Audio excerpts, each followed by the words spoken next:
El segon dels cims que hem fet a la zona de Colldejou és el cim de la Miranda de Llevaria, també es coneix. És un cim de 918 metres que està dividit entre el Baix Camp, concretament del municipi que veiem aquí davant, que és el de Colldejou, i la Ribera d'Ebre, que veiem al fons, darrere d'aquestes cabres salvatges que veiem aquí, és el municipi de Tivissa. A davant tenim la Mola de Colldejou, que hem fet en una anterior etapa, en la mateixa ruta que estem fent aquesta muntanya i que encara ens portarà a la propera, que també us en demostrarem.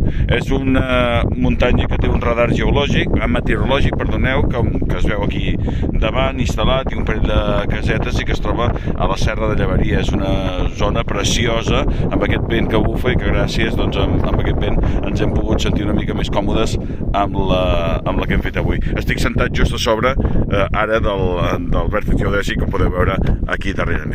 En definitiva, aquest cim de la Serra de Llevaria, que té 918 metres, i és la Miranda.